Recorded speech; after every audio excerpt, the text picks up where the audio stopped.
hello guys म चाहिँ आज यसो प्लान गर्न जानु पर्यो भन्दैछु भदैनी आउनुमा छ आज बुढी चाहिँ बाहिर हिँडेछ भदैनीसँग त्यही भएर आज हल्का अलिक फन पनि गराएको छैन कि दिनभरि हल्का आज प्लान हान्ने कि कस्तो हुन्छ सक्सेस हुन्छ कि हुँदैन भनेर ट्राई गर्नु पर्यो दिनभरि फन पनि गराएको छैन कि अब कति बिहानी कति 10-11 बजीतिर हिँड्यो होला अहिलेसम्म फोन गरेको छैन त्यही भएर आज अलिक हल्का यसो एक्सप्रेसन दिनु पर्यो क्या किन ढिलो गरे किन त्यस्तै कुराहरूबाट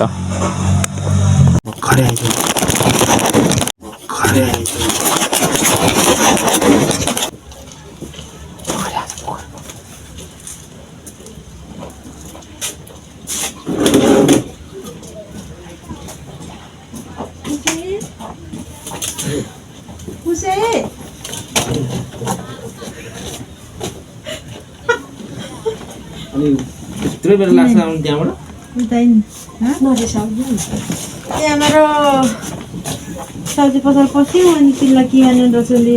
पसेको दामले लस होइन बोलेको पर्यन्त अनि कुरा भएन के अघि हिँडेको होइन कि हामी हिँडेको कसै सब्जी किन्यौँ होइन अनि यसमा फेरि कसैले दिनु पर्यो कसैले दिनु पर्यो भनेर सम्झेर ल्याइदिएर त्यहाँ टाइम लाग्छ ए नगराउनु है के नगराउनु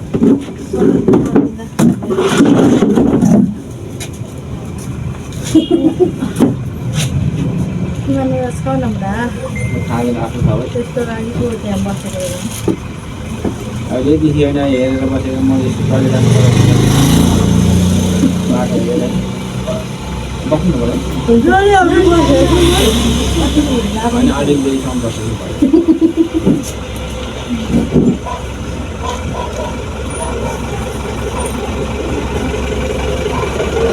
ल फन उठ्दैन न के गर्छ फुटबल भन्दा न घर आउनु त म त्यो कसो कसो हिसाबमा राख्नुपर्छ हिँड्नु पायो त्यो एक कोर त्यो भेडा जस्तो फेरि हिँडेर आएको छ हिँडाइ फेरि के भनेर उ भदैनी कि फेरि पछुवाली त्यसरी हिँडेपछि कहाँ हुन्छ त्यसरी हिँडेपछि छिटो पो हिँड्नुपर्छ हुन्छ नि अब त्यस्तै लसाक नभइयो के गर्नु चाहिँ गाउँघरमा घाँस दाउरा गरेर हुर्किएको भन्छ गर्नु त दाउरा घाँसै गरेर हुर्किनु के चाहिँ भयो काठमाडौँ साग छिरेपछि समझ रहे हो हाँस जस्तो भयो कि बुझे साँच्चै अनि म चाहिँ अरू पो अचाउनु लाग्यो क्या आएको म हिँडेँ भनेर चाहिँ 1 घन्टा भइसक्यो है त्यहीँ बिताउ हाम्रो अनि 1 घन्टा अहिले त 1.5 घन्टै भइसक्यो बिबी चोकबाट 1.5 घन्टा लाग्दछ फुपै बाजेलाई यहाँ आउनु गरिदिनु के अनि ठिक छ भदैनी गाउँबाट आयो ल घुम्नु यताउता अब बल्ल वर्षमा भेट भएको त हिँड्नु ठिक छ अनि के चाहिँ भएको क्या तपाईँहरू चाहिँ साह्रो रिस उठेर पो आयो त मलाई त भदैनी साँच्चीवाला भदैनी तब नभएको अघि म यो पिटिसक्थेँ तपाईँको पुगेर आफै त्यसो गर्नु हुँदैन बराबर पिट्नु आधा कस्तो त बिहान हिँडेदेखिको केही दिन छैन बुढीको हिँडाइ ताल यस्तो छ बिहान 10-11 बजी हिँडेको अहिले यति बेलासम्म पनि फोन गर्दा यहीँ अदुवा हेरिरहेको छु भन्छ अदुवा हेरेको हो कि हिँड्नै नसकेको हो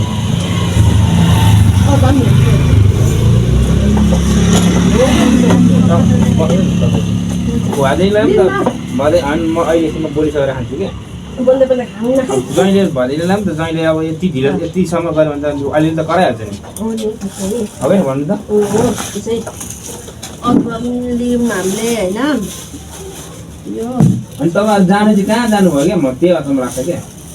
हामी माथि गयौँ होइन अलिअलि त रिस उठेर आएन त साथी हो क्या बधाई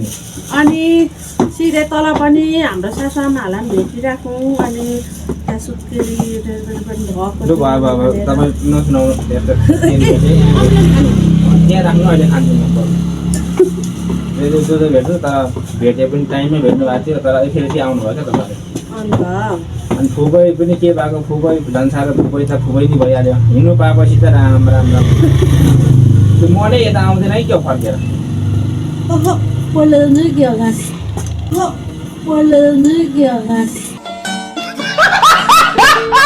पहिले पो जाँदा जस्तो गर्छ त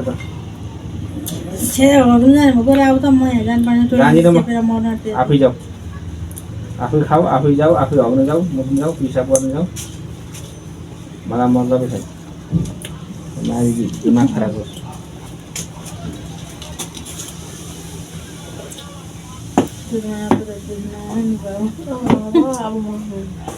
अनि भदिनले त भनेको होइन क्या त्यो त फुकैलाई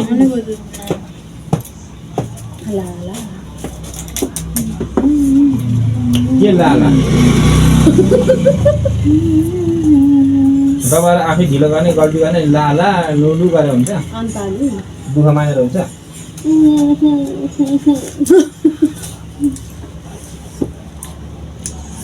खान्न बुझ्यो यो खान्न मलाई खानेकुरो पनि खानु पनि मन लाग्छ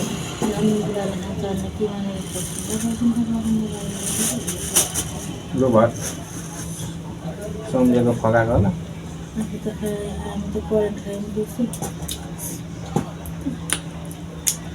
मलाई चाहिँ हिँडेपछि न खाना रुच्छ न केही भोक लागेको पनि खाउँदैन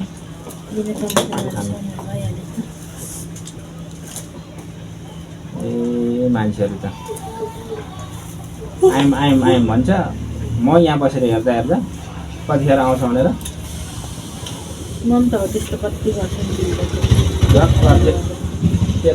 म आउँदाखेरि त मजाले टिकटकमा हेरेर बसिरहेको थिएँ माथि खुट्टा लगाएर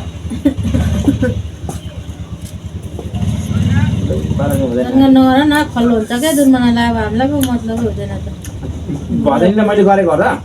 तिमीले मलाई गर्दा पनि त उसलाई खल्लो लाग्छ अनि ढिलो गरेपछि गर्नु परेन अलिअलि त कराउनु पर्छ नि त कराउनु पर्यो म त हान्छु पो मलाई फेरि बस दुईजनालाई हान्नु न मोटो मोटो खुट्टामा अनि त्यो फुकै भदैनीको पनि फुकै भदैनीको चाहिँ के भएको छुवाबाट छिटो आइपुग्थ्यो होला त्यही त त्यस्तै नै हुन्छ अन्त अलिक छिटो हिँड्नु नै हो लाग्यो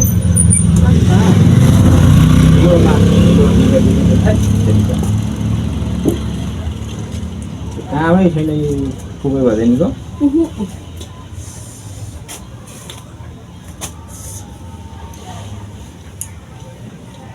म रिसाउँदा थाहा पाएँ त किन ढिलो गरायो क्या फेरि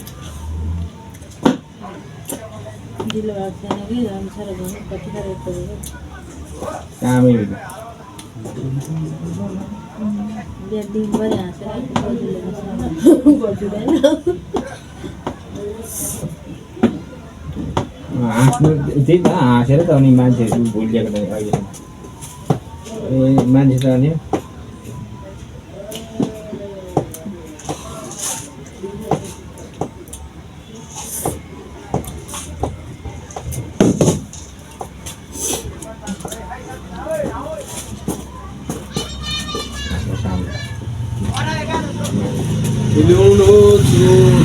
नभनेपछि चाहिँ मैले भनेको थिएँ त्यहाँ गरेको थिएँ त्यहाँ मोबाइल हेरेको गर्छ गेम खेले गर्छ भन्छ कति